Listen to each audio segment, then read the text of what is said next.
باللہ من الشیطان اللعین الرجیم بسم اللہ الرحمن الرحیم الحمد للہ رب العالمین والصلاة والسلام علی اشرف الانبیاء والمرسلین سیدنا و مولانا ابی القاسم محمد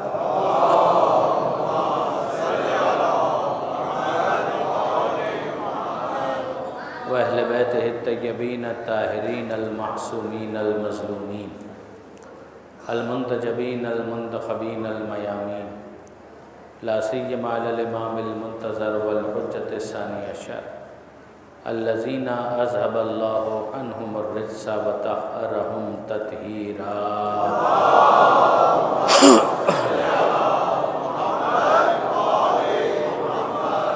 واللعنۃ الدائمۃ الباقیۃ علی اعدائہم اجمعین من یوم ظلمہم الی قیام یوم الدین رب اشرح لی صدری ویسر لی امری واحلل عقدۃ من لسانی یفقہوا قولی واجعلنی خالصا لوجہک الکریم یا اللہ صلوات علی محمد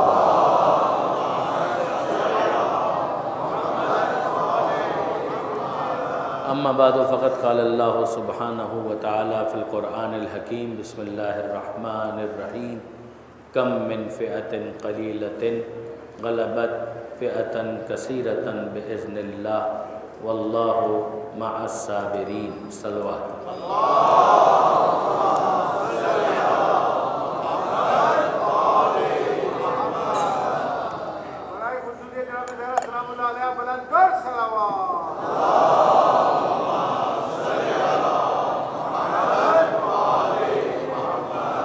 برادران عزیز و خاران محترم، میں آپ کی توجہات کے لیے آپ کا شکر گزار ہوں۔ یہ سورہ مبارکہ بقرہ کی آیت ہے جسے مسلسل آپ سماعت فرما رہے ہیں، جس میں پروردگار عالم نے صبر کی طاقت اور صبر کی فورس کو بیان کیا، اور اسی کے ضمن اور اسی کے ذیل میں فکر حسین کی الف ب اس موضوع پر کچھ گزارشات میں آپ کے سامنے پیش کرنے کی سعادت حاصل کر رہا ہوں۔ اگر آپ غور فرمائیے اور پچھلی تقاریر آپ کے اذہان عالیہ کے اندر محفوظ ہیں تو یقیناً آپ متوجہ ہوں گے کہ صبر استقامت کا دوسرا نام ہے۔ اگر انسان میدان جنگ میں ہے تو بھی پروردگار عالم کا مطالبہ ہے کہ انسان استقامت کے ساتھ ڈٹا رہے۔ اگر مختلف مصیبتوں کا سامنا ہے تب بھی انسان سے توقع اس بات کی ہے کہ وہ سرنڈر نہ کرے، گیون نہ کرے، پروردگار عالم کے بارے میں اچھا حسن ظن رکھے، اچھا گمان رکھے، اچھا خیال رکھے کہ مصیبتیں بہرحال آتی ہیں، اور ان مع العسر یسرا، پریشانی اور مشکل کے ساتھ پھر آسانی بھی آتی ہے۔ یہ بھی نہیں ہے کہ جب وہ آسانی آئے گی تو پھر وہ ہمیشہ کے لیے ہوگی، پھر مشکل آئے گی، پھر اس کے بعد آسانی، پھر مشکل، پھر آسانی۔ تلک الایام نداولھا بین الناس، یہ دن ہیں کہ جو ہم لوگوں کے درمیان پلٹاتے رہتے ہیں۔ ایسا نہیں ہے کہ ہر دن ایک جیسا ہو۔ خود نہج البلاغہ میں امیر المومنین حضرت علی ابن ابی طالب علیہ السلام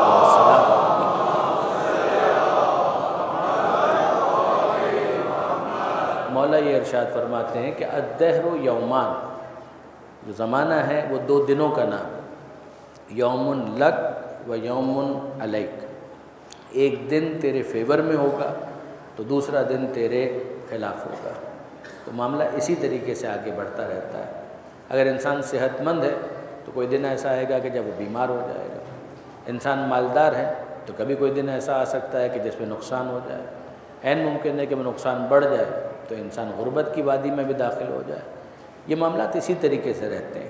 جوانی ہے تو جوانی کو بہرحال بڑھاپے کا خطرہ تو ہے، ایسا نہیں ہے کہ جوانی ہمیشہ کے لیے انسان کو دے دی گئی ہے، بلکہ بالآخر اس نے ڈھل کر بڑھاپے میں تبدیل ہو جانا ہے۔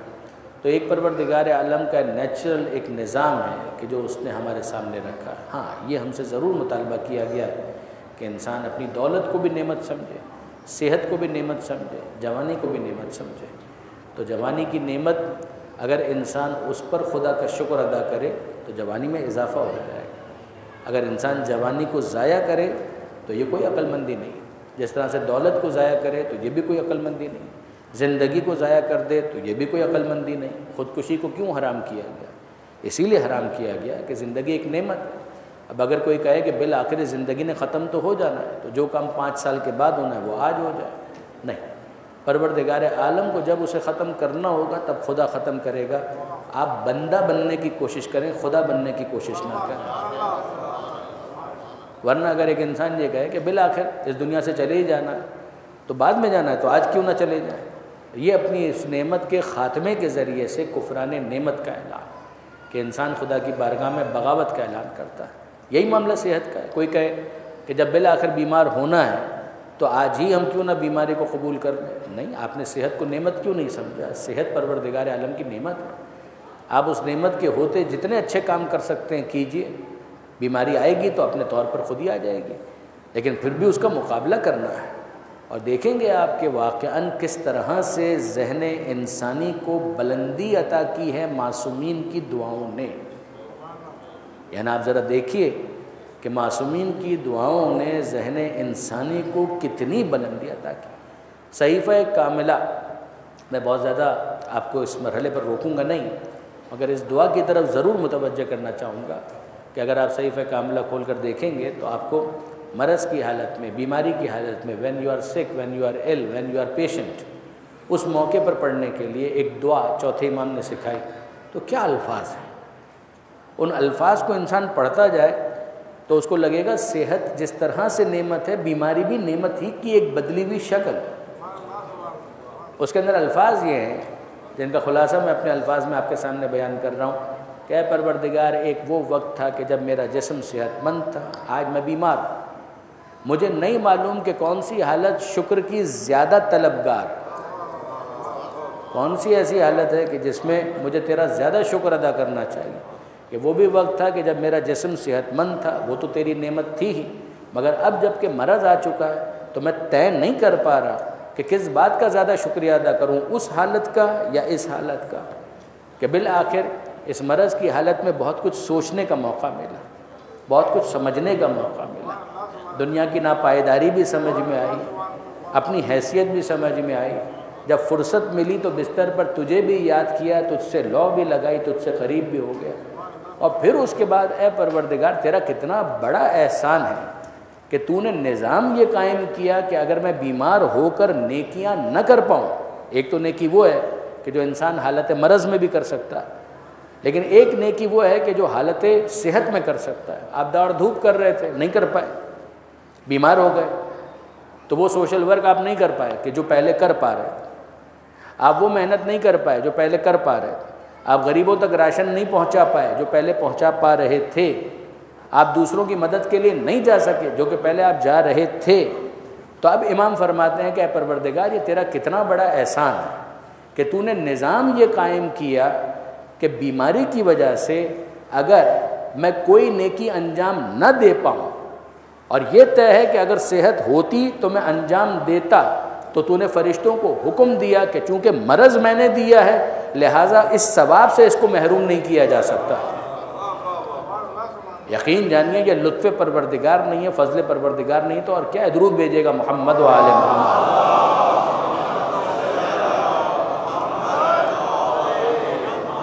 یعنی اسی دعا کے ضمن میں اگر آپ دیکھیں گے تو مفتی جعفر حسین علی اللہ مقامہ، اور واقعاً ان کی بالغ نظری کا بھی میں بہت ایک طالب علم کی حیثیت سے معترف ہوں کہ انہوں نے بھی اس کے شرح میں ایک حدیث لکھی کہ جس کے اندر الفاظ ہیں کہ پروردگار عالم فرشتوں سے کہتا ہے کہ اے میرے فرشتوں، یہ میرا بندہ، اس کو بیماری میں نے دی ہے، مرض میں نے اس کو دیا ہے، میں اس کے ذریعے سے جو بھی اس کا امتحان لینا چاہتا وہ ایک الگ چیپٹر ہے، مگر یہ تو طے ہے کہ اس کی نیت تو تھی کہ اگر صحت ہوتی تو وہ یہ عمل بھی کرتا، وہ عمل بھی کرتا، صرف باتیں نہیں، واقعاً وہ عمل کرتا، اس کا ٹریک ریکارڈ بتا رہا ہے کہ وہ عمل کرتا، تو چونکہ بیماری میں نے دی ہے جس کی وجہ سے یہ اس عمل کو کرنے سے قاصر ہے، تو یہ نہیں ہو سکتا کہ میں بیمار کروں اور پھر اس کو ثواب سے محروم کر دوں، یہ نہیں ہو سکتا۔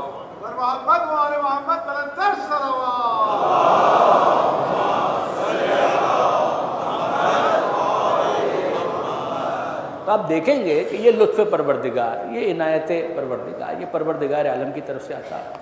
جو میں عرض کرنا چاہ رہا تھا وہ یہ کہ حالات مختلف ہوتے ہیں، کبھی فیوریبل ہوتے ہیں، کبھی فیوریبل نہیں ہوتے۔ صبر اور استقامت کا مطلب یہ ہے کہ انسان راہ کا تعین کرنے کے بعد جتنا امکان ہے اس راہ پر آگے بڑھتا چلا جائے، اور پھر اس کے بعد ہی should be wise enough to set his priorities, کہ وہ اپنی ترجیحات کو طے کر سکے۔ یعنی یہ جو جملہ میں نے کہا ہے یہ خاص کوفے کے کانٹیکس میں کہا ہے، ایک جنرل پرنسپل بھی یہی ہے، مگر اس وقت جو میں نے کہا ہے کوفے کے کانٹیکس میں کہا ہے A person must be and should be wise enough to set his priorities. یہ طے ہے کہ you cannot do everything, but does this mean you should not do anything? آپ سب کچھ نہیں کر سکتے تو اس کا مطلب یہ ہے کہ آپ کچھ بھی نہ کریں۔ ممکن ہے کہ ہم آئیڈیل سچویشن میں نہ ہوں، مگر آئیڈیل سچویشن میں اگر نہیں بھی ہے تو یہ دنیا آئیڈیل کب ہے؟ یہ دنیا آئیڈیل نہیں ہے۔ دیکھیے آئیڈیل کا تو مطلب یہ ہوتا ہے کہ ہر چیز آپ کے موافق ہو، کمپیٹیبل ہو۔ یہاں پر ہم ہیں تو ہمیں بھوک لگتی ہے، اس کا مطلب یہ ہے کہ یہ دنیا آئیڈیل نہیں ہے۔ یہاں پر ہم ہیں تو ہمیں پیاس لگتی ہے، بھائی بھوک لگتی ہے اس کا مطلب کیا ہے؟ کھانا نہیں کھائیں گے تو مر جائیں گے، تو آئیڈیل کہاں ہے؟ پیاس لگتی ہے اس کا مطلب یہ کہ پانی نہیں پئیں گے تو مر جائیں گے، تو آئیڈیل کہاں ہے؟ نہیں سوئیں گے تو مسلسل جاگتے جاگتے سروائیو نہیں کر پائیں گے، تو آئیڈیل کہاں ہے؟ ذرا سا ویدر تبدیل ہوتا ہے تو کوئی وائرس لگ جاتا ہے، کوئی بیکٹیریا آ کر چپک جاتا ہے، کوئی دوسرا مسئلہ ہو جاتا ہے، بیمار پڑ، آئیڈیل کہاں ہے؟ جوانی سے بڑھاپے کا جو سفر ہے تو اس کا مطلب یہی ہے کہ وہ اعضاء و جوارے جو اپنی پرائم پر آ گئے تھے اب واپس ڈکلائن کی طرف جا رہے ہیں۔ آئیڈیل کہاں ہے؟ آئیڈیل تو جنت ہے کہ جہاں پر بھوک بھی نہیں لگتی، پیاس بھی نہیں لگتی، کھا بھی رہے ہیں تو مزے کے لیے اور پی بھی رہے ہیں تو مزے کے لیے، جہاں پر نہ کوئی تھکن ہے، نہ کوئی خستگی ہے، نہ شکستگی ہے، سو بھی رہے ہیں تو مزے کے لیے۔ آپ نے غور فرمایا یہ دنیا کا جو معاملہ ہے، this is not an ideal world, یہ آئیڈیل پلیس نہیں ہے، یہاں پر ہر چیز انسان کی کمفرٹ کے مطابق نہیں ہو سکتی۔ اس میں کچھ نہ کچھ ایسا ضرور آ جائے گا کہ جو انسان کے لیے ناگوار ہوگا، تلخ ہوگا، بٹر ہوگا۔ یہ تو پروردگار کا احسان ہے کہ اس دار امتحان میں کچھ ایسی چیزیں رکھ دیں کہ جو انسان کو انرجائز کرتی ہیں، ریفریش کرتی ہیں۔ اگر وہ بھی نہ رکھی ہوتی تو میں اور آپ کیا کر لیتے؟ یعنی جو میں عرض کرنا چاہتا ہوں ذرا سا اس کو سوچئے گا کہ بھئی ہمیں گوشت کی ضرورت ہے، یہ تو خدا کا احسان ہے کہ اس نے آگ کو پیدا کر دیا کہ اس پہ ہم گرم کر کے اس کو ٹینڈر بنا لیتے ہیں، ٹیسٹی بنا لیتے ہیں، مسالے ایڈ کر لیتے ہیں، ورنہ فرض کیجئے کہ آگ نہ ہوتی تو کیا کرتے؟ کچا کھاتے، یہ ہم کچا کھاتے ہیں۔ ورنہ پروردگار عالم نے انسان کو جب اس دنیا میں بھیجا ہے محتاج ہے کہ بھئی اگر یہ ایکسٹرنل سپورٹ نہ ہو تو پھر انسان سروائیو نہیں کر سکتا۔ تو آپ مجھے بتائیے اگر یہ گوشت ہم نہ پکا پاتے، اس کو گرم نہ کر پاتے، کک نہ کر پاتے، مسالہ نہ ہوتا، نمک نہ ہوتا، ایڈ نہ کر پاتے تو بھی کھاتے۔ یہ سبزیاں اگر ان کو ہم کک نہ کر پاتے تو بھی کھاتے۔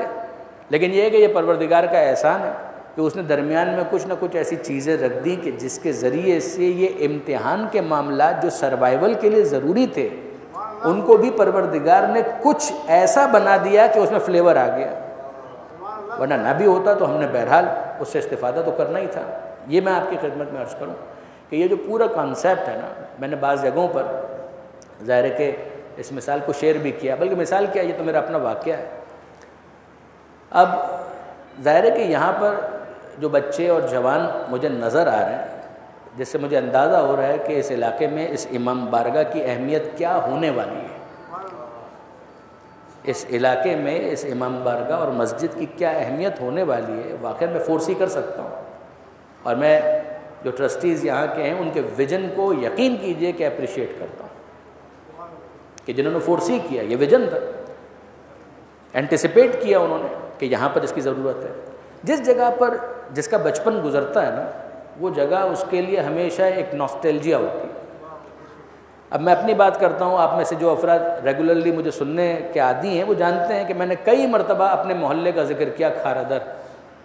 مجھے وہ محلہ اتنا پسند ہے کہ کوئی کام نہ بھی ہو تو بعض اوقات ویسے ہی میں اس محلے میں چلے جاتا ہوں، اس لیے کہ وہاں پر میرا بچپن گزرا، وہاں کی مسجدوں کے اندر میرا وقت گزرا، وہاں کی امام بارگاہیں، وہاں کے ادارے، وہاں پر میں نے بہت وقت گزارا۔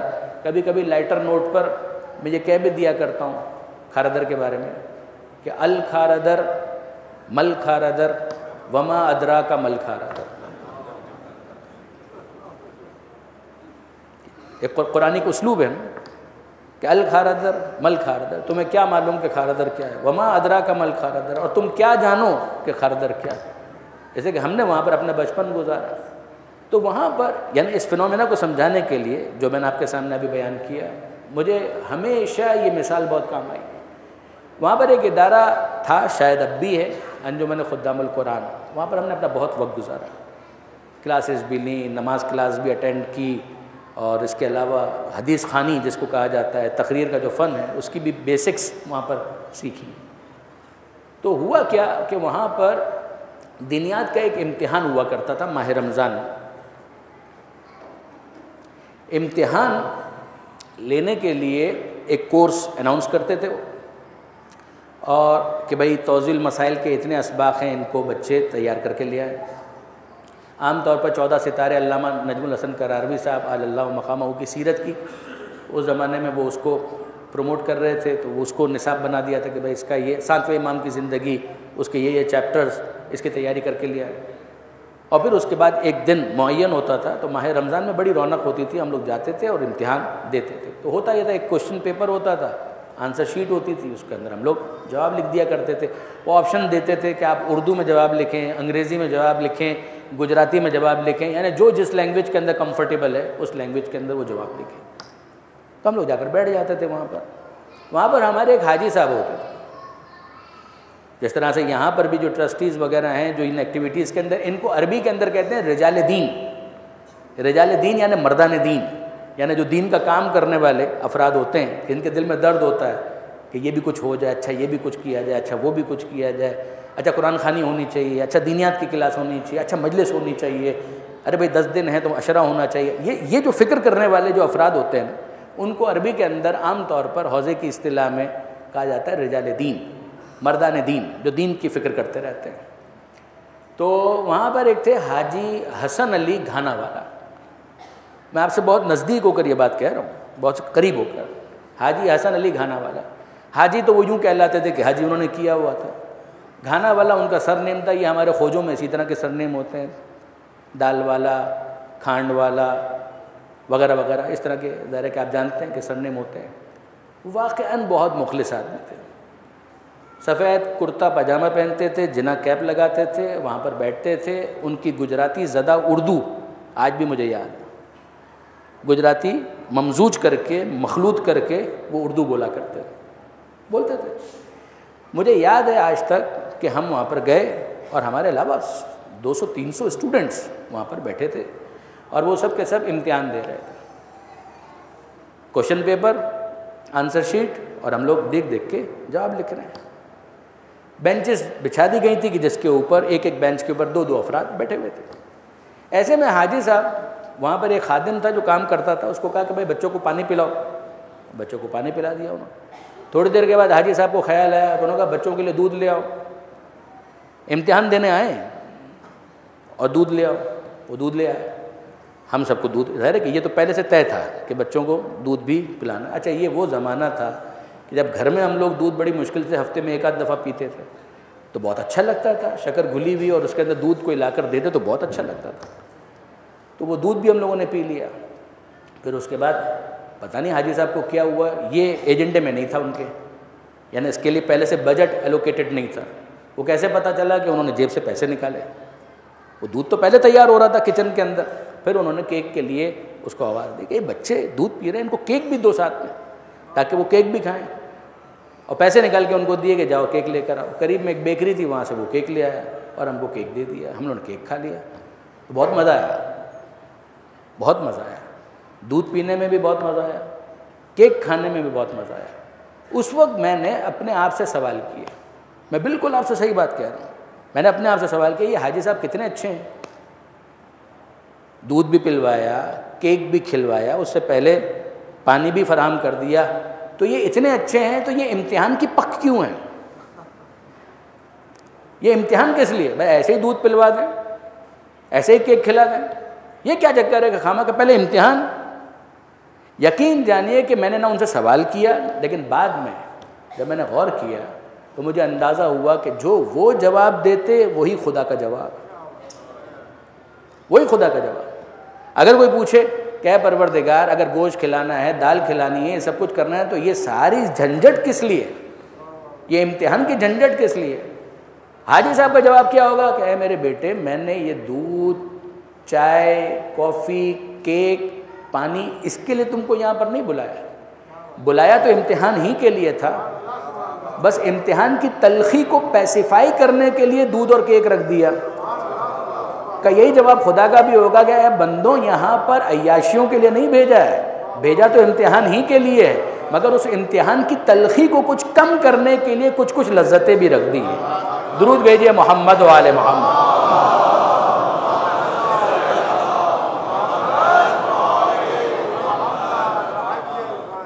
یہ وہ ہاؤ ہے کہ جس کو سمجھنا ہے، انصاف کی بات، ہاؤ، HOW، کیسے یہ ساری چیزیں آپریٹ کیسے ہو رہی ہیں، جس طریقے سے پروردگار عالم کی پالیسی ہے، اگر انسان اس کے ساتھ اپنے آپ کو سنکرونائز کر لے، یہی صبر ہے، اور یہ کوفے والے نہیں کر پائے۔ یعنی اگر آپ غور فرمائیے تو میں آپ کی خدمت میں عرض کروں گا کہ فکر امام حسین علیہ السلام کو سمجھنے کے لیے اہل کوفہ کے ایٹیچیوڈ کو سمجھنا بہت ضروری ہے۔ آپ نفسیاتی طور پر اس بیہیویئر کا تجزیہ کریں، یہ بھی بہت بڑی خیانت ہے کہ یہ کہہ دیا جائے کہ جناب کوفے والے جتنے تھے سارے کے سارے شیعہ تھے، اور چونکہ سارے کے سارے شیعہ تھے لہذا وہ بے وفا ثابت ہوئے، اور شیعہ ہوتے ہی بے وفا ہیں۔ بہت خوب، اس کا مطلب یہ ہے کہ آپ نے لفظ شیعہ کے مطلب کوئی نہیں سمجھا، آپ نے لفظ شیعہ کے مطلب کوئی نہیں سمجھا۔ میں بھی عرض کرتا ہوں، شیعہ کون ہوتا ہے؟ الشیعۃ من شایع علیٰ، جو جس کے ساتھ ہو وہ اس کا شیعہ ہوتا ہے۔ یعنی اگر آپ لفظ شیعہ کے بارے میں مجھ سے پوچھیں کہ یہ لفظ اچھا ہے یا برا، تو میں کہوں گا نہ اچھا ہے نہ برا۔ یہ لفظ شیعہ نہ اچھا ہے نہ برا، اس لیے کہ اس کا مطلب تو یہ ہے کہ جو جس کے ساتھ ہے وہ اس کا شیعہ ہے، تو جس کے ساتھ ہے اس کی نسبت سے دیکھا جائے گا کہ یہ لفظ اچھا بنتا ہے یا برا بنتا ہے۔ بنو امیہ کے ماننے والوں کو بھی شیعہ کہا گیا، شیعہ نے بنی امیہ، تو بنی امیہ کے اندر کوئی خوبی ہوگی تو ان کے شیعوں کے اندر بھی کوئی خوبی آئے گی، لیکن یاد رکھیے کہ اگر ان میں کوئی خوبی نہیں ہے تو یہ لفظ بھی اچھا نہیں رہے گا۔ لیکن الشیعہ اگر آپ اصطلاح میں دیکھیں تو شیعہ کہا جاتا ہے اس شخص کو جو علی کے ساتھ ہو، علی کے اولاد کے ساتھ، تو الشیعۃ من شایع علیٰ، شیعہ وہ ہے جو علی کے ساتھ ہو۔ تو اب یہ علی کے ساتھ ہونے کی وجہ سے لفظ شیعہ غیر معمولی اہمیت کا حامل بھی ہو گیا، خوبصورت بھی ہو گیا، حسین بھی ہو گیا، جمیل بھی ہو گیا۔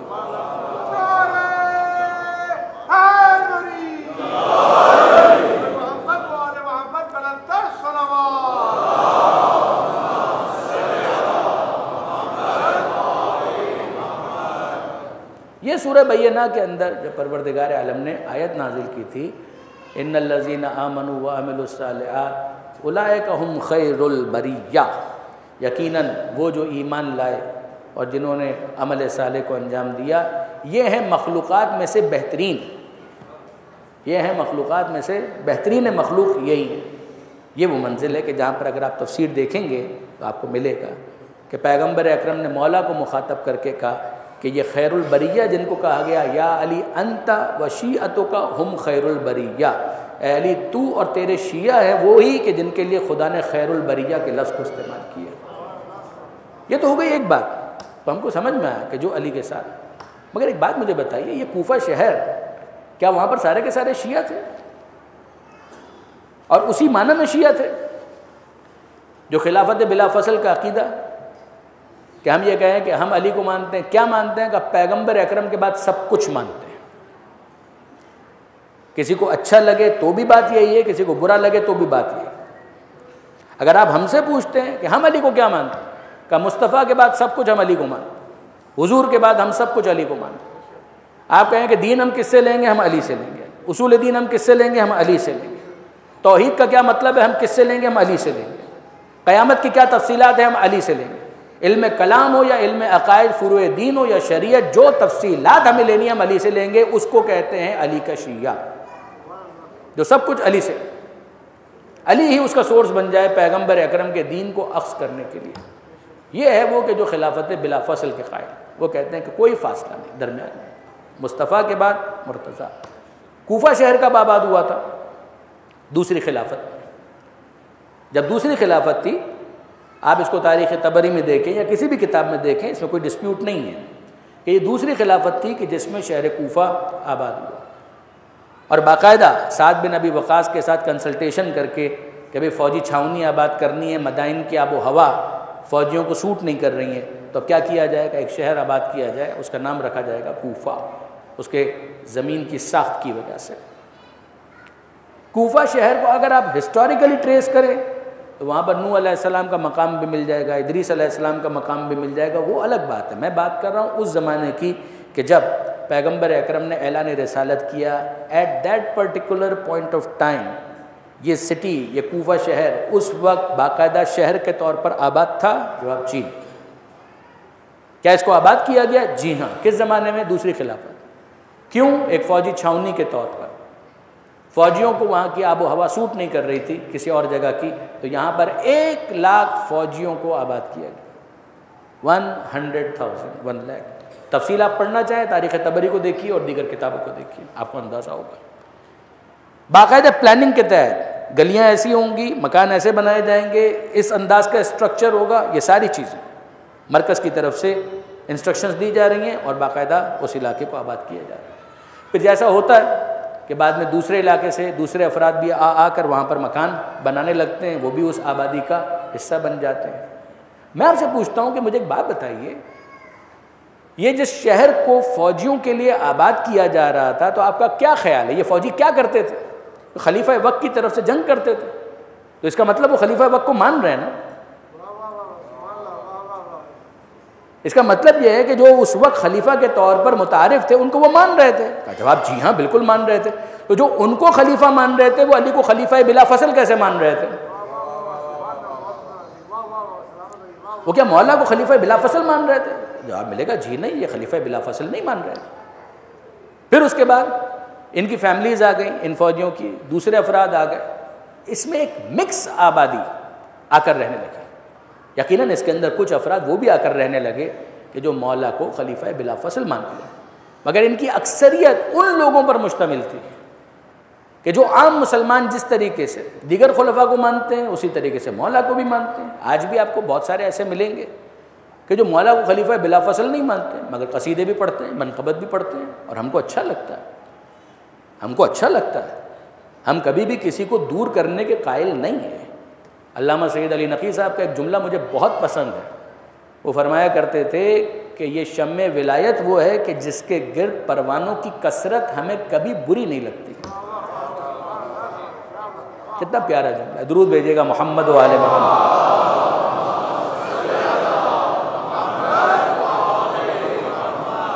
یہ شمع ولایت وہ ہے کہ جس کے گرد پروانوں کی کثرت ہمیں کبھی بھی ناگوار نہیں گزرتی۔ تو ٹھیک ہے، یہ بہت سارے افراد ہیں، ممکن ہے کہ مولا کو خلیفہ بلا فصل نہ مانتے ہوں، مگر یہ ہے کہ مولا سے عقیدت بھی رکھتے ہیں، باقی خلفاء کو بھی مانتے ہیں۔ تو کیا یہ اس معنی میں شیعہ اثنا عشری ہیں؟ جواب جی نہیں، یہ اس معنی میں شیعہ نہیں ہے۔ تو کس معنی میں شیعہ ہیں؟ ان کو شیعہ کہا گیا، ان کو شیعہ کہا گیا، مگر کس معنی میں کہا گیا؟ اس معنی میں نہیں کہ یہ خلیفہ بلا فصل مانتے ہیں۔ میں نے آپ سے کہا کہ شیعہ کہتے ہیں اس کو کہ جو علی کے ساتھ، جو ایک دن کے لیے علی کے ساتھ ہو وہ ایک دن کا شیعہ ہے، جو ایک مہینہ علی کے ساتھ ہے وہ ایک مہینے کے لیے علی کا شیعہ ہے۔ یہ افراد وہ تھے جو 3 جنگوں میں بائی اینڈ لارج، جمل، صفین، نہروان، کوفہ میں تھے اور مولا کا ساتھ دے رہے تھے جنگوں میں۔ تو کہ جیسے دوسرے خلفاء تھے اسی طریقے سے علی بھی ہیں، تو ہم کو ان کا ساتھ دینا چاہیے۔ ورنہ میں ایک سوال کرنے کا حق رکھتا ہوں اور بہت ادب اور احترام کے ساتھ کہ اگر کوفہ کے اندر سارے کے سارے بلا فصل خلیفہ ماننے والے تھے مولا کو، تو ایک طرف تو ہیں شام والے جو علی کے منکر ہیں، ایک طرف ہو گئے کوفہ والے جو بالفرض آپ کی تعبیر کے مطابق سب کے سب علی کو بلا فصل خلیفہ مان رہے تھے۔ تو پھر مجھے بتائیے نا، کوفہ والے ہو گئے بالفرض سارے کے سارے بلا فصل خلیفہ ماننے والے، شام والے ہو گئے علی کا انکار کرنے والے، تو آپ کہاں تھے؟ پھر یہ عام ہمارے محترم برادران اہل سنت کہاں پر تھے کہ جو امیر المومنین کو چوتھا خلیفہ مان رہے تھے؟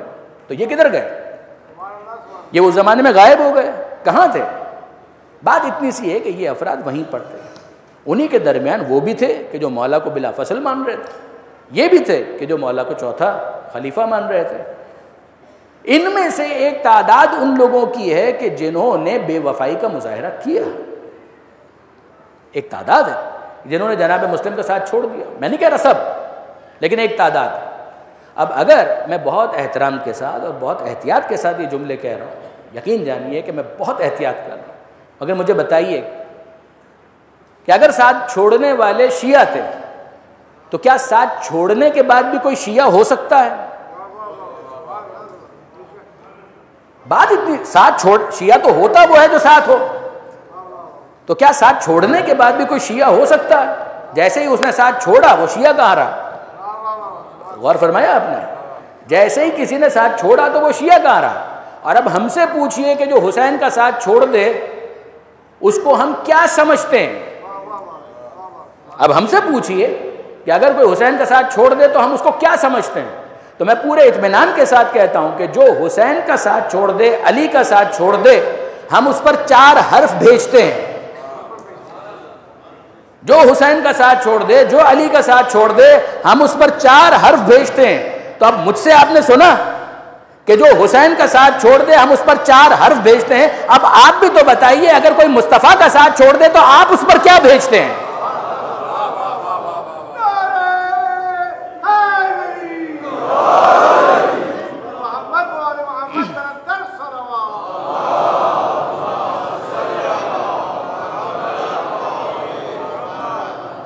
اصول تو نہیں بدلنا چاہیے کہ جو ساتھ چھوڑ دے اس پر 4 حرف بھیجیے، پھر اس کا کیا ربط اور کیا تعلق؟ ہاں ہم سے سنیے کہ ہمارا اور ان کا فرق کیا ہے۔ کوئی ہے ایک دن کا علی کا شیعہ، ساتھ چھوڑ دیا تو ایک دن کے بعد وہ علی کا شیعہ نہیں۔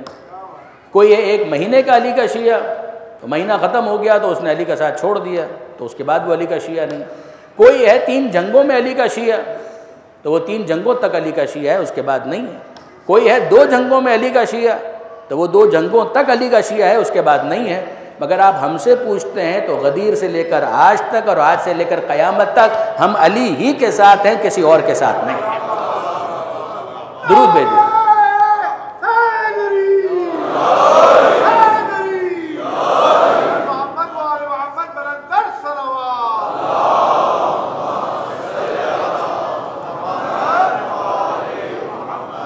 اب آئیے کوفہ کی آبادی جو ہے اس کا تھوڑا سا تجزیہ کریں اور میں بات کو اختتام کی طرف لے جاؤں۔ جس زمانے میں جناب مسلم میں نقل تشریف لائے تھے، 18,000 افراد نے جناب مسلم کے ہاتھ پر بیعت کی تھی، بالکل صحیح۔ ان 18,000 میں سے 4,000 افراد وہ تھے کہ جو جناب مسلم کی آواز پر لبیک کہتے ہوئے مقابلے کے لیے آ گئے تھے۔ باقی کہاں گئے؟ یہ یاد رکھیے گا، جناب ہانی ابن عروہ، ہمارا سلام ہو اس مرد بزرگ، مرد مجاہد پر، تو بالآخر شہید ہوا۔ یہ جناب مسلم کے میزبان تھے۔ یہ جناب ہانی جب ان کو گرفتار کیا گیا دھوکے سے اور جناب مسلم کو اطلاع ملی تو یہ ایک ایمرجنسی کی سچویشن تھی۔ یا منصورہ امت کا نعرہ بلند کیا گیا، جس کے بعد 4,000 افراد اس زمانے میں اس وقت وہاں پر جمع ہونے کے قابل تھے، وہ جمع ہوئے۔ باقی افراد ناکہ بندی ہو چکی تھی۔ کوفہ شہر کوئی چھوٹے گاؤں دیہات کا نام نہیں ہے، بہت بڑا شہر تھا اس زمانے کے اعتبار سے۔ ناکہ بندی ہو چکی تھی، وہ نہیں پہنچ پائے۔ جو واقعاً کسی مشکل کی وجہ سے نہیں پہنچ پائے ان پر کوئی الزام نہیں۔ ان پر الزام اس صورت میں آئے گا کہ جب وہ یزید کی فوج میں شامل ہو کر حسین کے مقابلے پر کربلا پہنچے۔ کیا ان میں سے کچھ ایسے تھے؟ جواب جی ہاں۔ کیا وہ مجرم تھے؟ جواب جی ہاں۔ کیا وہ بے وفا تھے؟ جواب جی ہاں۔ کیا ان پر الزام ہے؟ جواب جی ہاں۔ کچھ وہ تھے کہ جنہوں نے نہ دشمن کی فوج میں شامل ہونا قبول کیا اور نہ ہی حسین کا ساتھ دینا قبول کیا۔ یہ وہ افراد ہیں کہ جو قاتلوں میں شمار نہیں ہوتے، مگر یہ سستی کے مرتکب ہوئے۔ بے وفا یہ بھی ہیں کسی نہ کسی درجے پر۔ ان میں کی ایک تعداد ہے کہ جنہوں نے بعد میں توابین کی تحریک شروع کی، جو ریپنٹنس کرنے والے تھے، جنہوں نے کہا کہ ہم سے بہت بڑا گناہ ہو گیا، ہم توبہ کرتے ہیں، جس کے نتیجے میں انہوں نے اپنی بعد میں جانیں بھی قربان کی کربلا کے واقعے کے بعد۔ یہ میرے نوجوان دوست ذہن میں رکھیں کہ ایسا نہیں ہے کہ کربلا کے واقعے کے بعد کوئی اپرائزنگ نہیں ہوئی، معاملہ کربلا پر ختم ہو گیا۔ جواب جی نہیں۔ توابین کی تحریک مت بھولیے گا، جناب مختار کا خروج کبھی فراموش مت کیجیے گا۔ حسین ابن علی کی شہادت کے بعد ایک حرارت پیدا ہوئی، سوئی ہوئی قومیں جاگنا شروع ہوئی۔ توابین کی تحریک، مختار کا خروج، اور مختلف علاقوں میں دیکھیں ہر جگہ آپ کو شعور بیدار ہوتا ہوا نظر آتا ہے۔ یہ حسین مظلوم کی قربانی کا نتیجہ ہے، یہ رائے گاہ نہیں گئی یہ قربانی۔ اب آگے بڑھیے، اسی شہر کوفہ کے اندر وہ جو 4000 تھے اور جناب مسلم تک پہنچ گئے، بعد میں کیا ہوا؟ انہوں نے ساتھ چھوڑ دیا۔ ان میں سے ہر ایک مجرم، یہ 4000 افراد کہ جو پہنچ گئے تھے، اور پھر انہوں نے جناب مسلم بن عقیل کو تنہا چھوڑ دیا۔ اب یہاں پر میں آپ کے سامنے عرض کرتا ہوں کہ مجھے ایک بات بتائیے، یہ جو کربلا کے اندر امام حسین علیہ السلام کا ساتھ دینے والے ہیں، جن کو ہم شہدائے کربلا کہتے ہیں، کیا ان میں سے کوئی کوفہ سے بھی تعلق رکھتا ہے؟ ان کی تعداد 72 ہوں، 100 ہوں، 150 ہوں، جتنی بھی ہو، کتابیں آپ دیکھ ڈالیے، ابصار العین فی انصار الحسین، یہ عربی کتاب۔ اردو میں علامہ نجم الحسن کراروی صاحب کی کتاب 72 تارے، حضرت علامہ سید علی نقی صاحب کی معرکۃ العراء کتاب شہدائے کربلا۔ میرا بس چلے تو میں ایک جوان کو کورس کی کتاب کے طور پر یہ کتاب پڑھا، شہدائے کربلا، علامہ سید علی نقی صاحب کی بہترین کتابوں میں شامل۔ ایک کربلا کے شہید کا تعارف کروایا ہے اور تجزیہ کیا ہے، صرف حالات لکھ نہیں دیے، تجزیہ کیا اور کمال تجزیہ کیا۔ ان کتابوں میں آپ دیکھیں، آپ کو اندازہ ہوگا کہ کربلا کے شہداء میں سے 80%، 80%، انفیکٹ 80% پلس یہ وہ افراد ہیں کہ جن کا تعلق کوفہ سے تھا۔ جتنے مشہور نام آپ سنتے ہیں یہ سب کوفہ سے تعلق رکھتے ہیں۔ جناب مسلم بن اوسجہ اسدی کہاں سے تشریف لائے تھے؟ کوفہ سے۔ جناب بریر حمدانی کہاں سے تشریف لائے تھے؟ کوفہ سے۔ حبیب ابن مظاہر کہاں سے آئے تھے؟ کوفہ سے۔ میں ہر کی بات نہیں کر رہا، وہ بھی کوفہ سے آئے تھے، مگر انہوں نے تو بالآخر فلور کراس کیا۔ مگر باقی کئی افراد ایسے تھے کہ جنہوں نے اپنے آپ کو یزید کی آرمی کے اندر انرول کروایا، وہاں پہنچے، اور ان کی انٹینشن فرام ڈے 1 یہ تھی کہ وہاں پہنچنے کے بعد ہم امام حسین کو جوائن کریں گے۔ اس طریقے سے بھی لوگوں نے اپنے آپ کو کربلا پہنچایا۔ جناب ہر تو معروف نام، وہ تو پہلے دشمن تھے، بعد میں اپنے بنے۔ یہ وہ افراد تھے کہ جو پہلے سے یہ طے کر کے گئے تھے۔ ان کا بھی تعلق کوفے سے تھا۔ اور کتنے نام، جناب شوذب، ان کا بھی تعلق کوفے سے تھا۔ عابس ابن شبیب شاکری بہت مشہور شہید ہیں کربلا کے، ان کا تعلق بھی کوفہ سے۔ 80% رادر 80% پلس یہ وہ افراد ہیں کہ جن کا تعلق شہر کوفہ سے ہے، مت بھولیے گا۔ اب میں آپ کے سامنے عرض کرتا ہوں کہ یہ جو 4000 افراد تھے کہ جو بالآخر جناب مسلم بن عقیل کا ساتھ چھوڑ کر چلے گئے، ان میں سے جو بے وفا تھے وہ تو بے وفا تھے۔ یہ بتائیے کہ جو بالآخر کربلا میں امام حسین علیہ السلام تک پہنچ رہے ہیں، یہ کہاں تھے؟ جو ہم کہتے ہیں جناب مسلم بن عقیل تنہا رہ گئے، تو یہ کہاں چلے گئے؟ یہ بھی تو کوفہ میں تھے، یہ کہاں چلے گئے؟ $1 ملین کوشچن ہے یہ برادران عزیز، بہت قیمتی سوال۔ میں ایک عرصے تک اس سوال کے جواب کی تلاش میں رہا، اور پھر مجھے شکر گزار ہونا پڑے گا جناب علامہ سید علی نقی صاحب کا، جنہوں نے کربلا کے بہت سے معموں کو سالو کیا، بہت سے پزلز انہوں نے سالو کیے۔ انہوں نے ایک جگہ پر اس پر بحث کی اور بہت ہی جاندار بحث کی۔ انہوں نے کہا واضح طور پر محسوس ہوتا ہے، مثلا میں نام آپ کی خدمت میں لیتا ہوں، جناب مسلم بن اوسجہ اسدی کربلا کے شہداء میں شامل ہیں؟ جواب جی ہاں۔ کیا کوفہ کے تھے؟ جواب جی ہاں۔ کوفہ میں تھے تو جناب مسلم تک پہنچ پائے؟ ارے پہنچ پائے، یہ جناب مسلم کے رائٹ ہینڈ تھے۔ اچھا ان 4000 افراد میں شامل نہیں ہوں گے؟ ان 4000 افراد میں شامل تھے۔ پھر یہ کیسے ہو گیا کہ جناب مسلم بن عقیل تنہا رہ گئے؟ کم سے کم مسلم بن اوسجہ کو تو ہونا چاہیے تھا۔ یہ وہ موضوع ہے کہ جس پر حضرت علامہ نے قلم اٹھایا اور لکھا، اور ان کی گفتگو کا خلاصہ میں عرض کر رہا ہوں کہ یہ سمجھ میں آتی ہے بات کہ جب جناب مسلم بن عقیل سب ساتھ چھوڑ کر چلے گئے اور یہ چند وفادار ساتھی باقی بچے، تو جناب مسلم بن عقیل نے حتماً ان سے یہ کہا ہوگا کہ تمہارے پاس 2 میں سے ایک آپشن ہے۔ یہ تو طے ہو گیا کہ اب یہ لوگ مجھے گرفتار کر لیں گے، مجھے قتل کر دیں گے، مجھے شہید کر دیں گے۔ تمہارا میرا ساتھ دینا مجھے تو نہیں بچا سکتا، یہ تو طے ہو گیا۔ اب دو میں سے ایک بات ہے، یا تم ابھی شہید ہو جاؤ اور یا حسین کا ساتھ دیتے ہوئے شہید ہو جاؤ، دو میں سے ایک بات ہے، یا میرے ساتھ یہیں پر شہادت قبول کر لو اور یا پھر حسین کا ساتھ دیتے ہوئے شہید ہو جاؤ۔ ایک ہے کتاب اور ایک ہے دیباچہ۔ مسلم بن عقیل نے سمجھایا کہ یہاں کوفہ کے اندر میری شہادت دیباچہ کربلا ہے، اصل کتاب ہے کربلا۔ تو جتنا تم نے ساتھ دیا میں تمہارا شکر گزار ہوں، لیکن اب یہ طے ہے کہ تمہیں دیباچے کے لیے نہیں رکنا چاہیے، اصل کتاب کا ایک ورق بن جانا چاہیے۔ اب تم جاؤ وہاں پر۔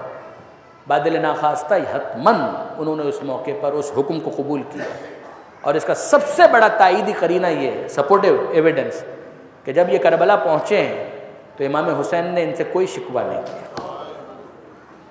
بہت توجہ کیجئے گا جو کچھ عرض کرنا چاہ رہا ہوں، کہ امام حسین نے ان سے کوئی شکوہ نہیں کیا، ان کو اپنے سینے سے لگایا، ورنہ تو امام کو کہنا چاہیے تھا تم میرا کیا ساتھ دینے کے لیے آئے ہو؟ جب تم نے کوفہ کے اندر مسلم بن عقیل کو تنہا چھوڑ دیا، تنہا نہیں چھوڑا، یہ کچھ افراد وہ تھے کہ جنہوں نے قطعاً تنہا نہیں چھوڑا، تھے کتنے گنتی کے، ان کو جناب مسلم بن عقیل نے حکم دیا کہ تم جاؤ اور کربلا کی اصل کہانی کا حصہ بن جاؤ، میں دیباچہ، تم وہاں جاؤ۔ اور بس برادران عزیز، جناب مسلم بن عقیل نے تنہائی کی اس شہادت کو قبول کر کے ایک انفرادیت حاصل کی۔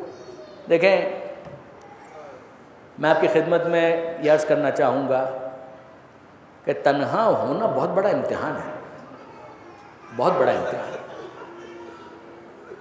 کربلا کے شہداء میں اور کوفے کی مسلم کی شہادت میں فرق ہے۔ کربلا کا جب کوئی شہید میدان میں جاتا تھا تو جناب زینب کی دعاؤں میں جاتا تھا، جب کوئی شہید میدان میں جاتا تھا تو حضرت عباس کے علم کے سائے میں جاتا تھا، جب کوئی شہید میدان میں جاتا تھا تو حسین خود سوار کراتا تھا، جب وہ میدان میں داد شجاعت یعنی کوئی مقابلہ کرتا تھا، بہادری کا مظاہرہ کرتا تھا تو حسین مرحبا کہتے تھے۔ یہ اتنا اہم ہے کہ جب حسین مظلوم کربلا کے میدان میں تنہا رہ گئے اور لڑتے ہوئے میدان میں جا رہے تھے تو اس موقع پر عباس کے لاشے کو دیکھ کر کہا، بھیا عباس، جب تم میدان میں لڑ رہے تھے تو میں مرحبا کہہ رہا ہوں، کیا اپنے بھائی کو مرحبا نہیں کہو گے؟ حسین تنہائی کا احساس کر رہے ہیں۔ عباس کے لاشے سے کوئی جواب نہ آیا تو آپ سنتے ہیں کہ جناب زینب نے خیمے کے پاس سے کہا، مرحبا یا ابن رسول اللہ، اے فرزند رسول، اگر کوئی مرحبا کہنے والا نہیں ہے تو یہ ماجائی تو ہے۔ آپ نے غور کیا؟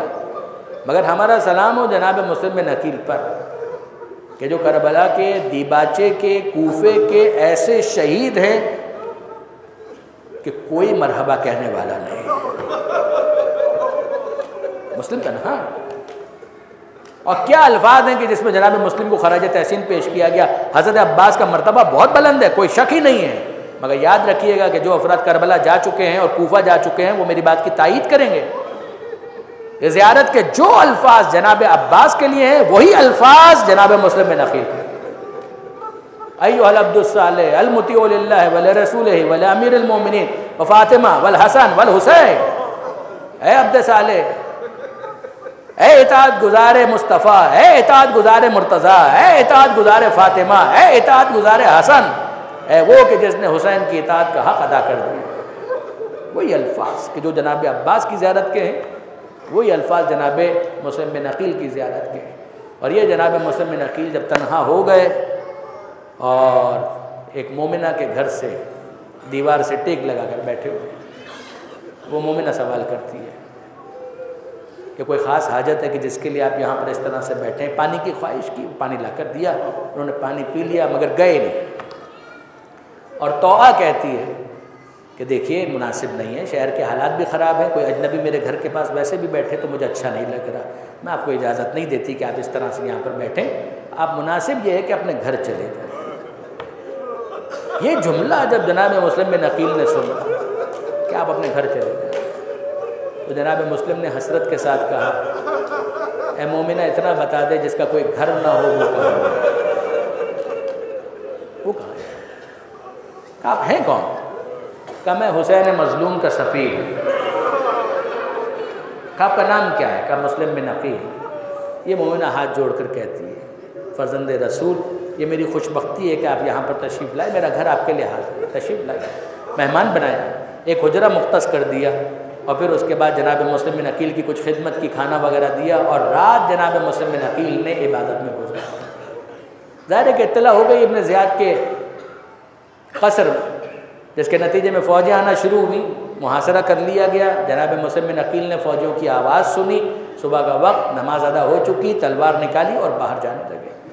اور جب باہر جا رہے تھے تو وہ توعہ آ کر سد راہ ہوئی، اس نے کہا فرزند رسول آپ گھر میں رہ کر مقابلہ کیجئے تو آپ کے تین طرف سے دیواریں ہوں گی، ایک طرف سے دشمن ہوگا تو آپ بہتر مقابلہ کر پائیں گے، بہتر دفاع کر پائیں گے۔ باہر جائیں گے تو ظاہر ہے کہ آپ کے لیے خطرہ زیادہ ہے۔ تو اب جناب مسلم بن عقیل نے جملہ کہا ہے کہ مومنہ بات تیری بالکل ٹھیک ہے، میں بھی اس بات کو سمجھتا ہوں، مگر اگر میں گھر میں رہا تو یہ فوجیں بے حیا تیرے گھر میں آئیں گی،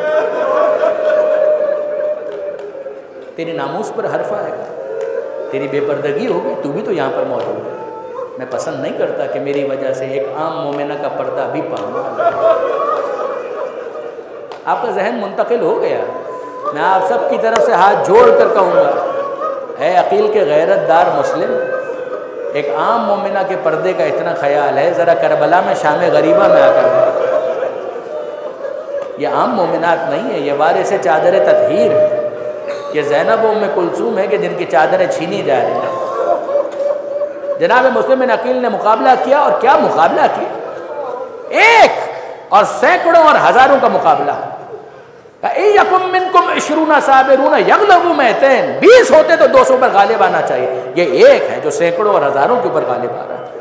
یہاں تک کہ محمد ابن اشعث نے ابن زیاد سے کہا اور فوج بھیجو، اور فوج بھیجو، یہ الفاظ ہیں تبریک صراحت کے ساتھ کہ ابن زیاد نے کہا ایک آدمی کو پکڑنے کے لیے کتنی فوج چاہیے، اور اس نے جواب دیا یہ کسی کوفے کے بنی بقال کو گرفتار کرنے کے لیے نہیں بھیجا، یہ ہاشمی شیر ہے، یہ ہاشمی شیر ہے، اگر پوری کوفہ کی فوج مل کر اس ایک کو گرفتار کر لے تب بھی کامیابی۔ بالآخر وار ٹیکٹک کے ذریعے سے گڑھا کھودا گیا، جناب مسلم بن عقیل کو گھیر کر لایا گیا، اور جناب مسلم اس میں گرے، ان کو گرفتار کیا گیا، ہاتھ باندھ دیے گئے، سر تا پا زخمی، ہونٹ بھی زخمی، پورا وجود زخمی، یہاں تک کہ جب دربار کے اندر لایا گیا تو کسی نے کہا کہ امیر کو سلام کرو۔ جناب مسلم بن عقیل کہتے ہیں امیر مالی امیر سوى الحسین، میرا امیر بس ایک ہے کہ جس کا نام ہے حسین ابن علی، میں حسین کے سوا کسی کو امیر نہیں کہتا۔ آپ نے سمجھا کہ شیعہ ہوتا کون ہے؟ مالی امیر سوى الحسین، صرف اور صرف حسین میرا امیر ہے، میں کسی اور کو امیر نہیں مانتا۔ اور پھر جب ابن زیاد نے کہا سلام کرو یا نہ کرو تمہیں قتل کیا جائے گا، اور قتل کا حکم دیا گیا، لمبی گفتگو بکر بن حمران کے حوالے کیا گیا کہ جاؤ لے جا کر اسے قصر کی چھت پر ان کا سر قلم کر دیا جائے۔ جناب مسلم بن عقیل کو آہستہ آہستہ چھت پر لے جایا گیا، اور جب تلوار اٹھائی ہے سر قلم کرنے کے لیے کانپ کر تلوار پھینک دی، دوڑا ہوا ہے، دوسرے سپاہی اوپر موجود ہیں جناب مسلم بن عقیل کی نگرانی کے لیے، مگر یہ نیچے آئے، اور ابن زیاد نے پوچھا کیا ہوا، کیا مسلم کو قتل کر دیا؟ کہ نہیں، جب میں نے تلوار اٹھائی ہے تو میں نے اللہ کے رسول کو دیکھا، میں نے اللہ کے رسول کو دیکھا کہ جو فریاد کر رہے تھے کہ میرے بچے نے کیا خطا کی ہے، کیوں اس کا خون بہانا چاہتا ہے؟ ابن زیاد نے کہا جا تیرا وہم ہے، چلا جا، اور جا کر اس کام کو کر گیا، مسلم بن عقیل کی زندگی کا خاتمہ کر۔ یہ پھر سے آیا چھت پر، اس دوران جناب مسلم بن عقیل آہستہ آہستہ دیوار بام تک پہنچ چکے تھے، اور نیچے نظر ڈالی تو کوفیوں کا مجمع نظر آیا، عید کی تیاری ہو رہی تھی، بچوں کو اپنے کاندھوں پر جمع کیا اٹھایا ہوا تھا تماشا دیکھنے کے لیے کہ ابھی مسلم بن عقیل کا سر کٹ کے گرے گا۔ ایسے میں جناب مسلم بن عقیل نے چند جملے کہے، اے کوفے والوں تمہاری بے وفائی کا شکوہ اپنی جگہ، بس ایک گزارش ہے، ہو سکے تو اس پر عمل کرنا، اور وہ یہ کہ کچھ دنوں کے بعد میرے 2 بچے یہاں پر آنے والے۔ کچھ دنوں کے بعد میرے 2 بچے یہاں پر آنے والے، ہو سکے تو اتنا ضرور کرنا، ان بچوں کو یہ مت بتانا کہ تمہارا باپ کا سر کاٹ کر یہاں پر نیچے پھینکا گیا تھا۔ یہ باتیں ہو رہی تھی اور ایسے میں بکر ابن حمران کی تلوار چلی۔ جب مسلم بن عقیل نے احساس کیا کہ ضرب لگنے والی ہے تو راستے میں کسی طرف کا رخ کر کے کہا السلام علیکم یا ابا عبداللہ، السلام علیکم یا ابن رسول اللہ۔ یہ مسلم نے دارالامارہ کی چھت سے کہا، اور وہاں راستے میں کہیں حسین کرسی پر بیٹھے ہوئے تھے، اچانک کھڑے ہوئے، آنکھوں میں آنسو تھے اور کہنے لگے وعلیکم السلام یا اخی۔ جناب زینب نے خیمے کے پردے کو اٹھا کر پوچھا اے بھیا کس کو جواب سلام دے رہے ہو؟ کہا کہ اے زینب ابھی ابھی تلوار کے نیچے سے مسلم نے سلام کیا، سلام اس نے کیا، جواب سلام ہماری طرف سے۔ اللہ لعنت اللہ علی الظالمین وسیعلم الذین ظلموا ای منقلب ینقلبون۔ بار الہ اس قلیل تبسل کو قبول فرما، ان آوازوں پر رحم فرما، ان آنسوؤں کو جناب سیدہ کے رومال میں جگہ عطا فرما، عزاداری عزاداروں عزاخانوں کی حفاظت فرما، بانیان اور حاضرین کی توفیقات میں اضافہ فرما، زمانے کے امام کے ظہور میں تعجیل فرما، ہمیں ان کے اعوان و انصار میں شمار فرما۔ ربنا تقبل منا انک انت السمیع العلیم، ماتم حسین۔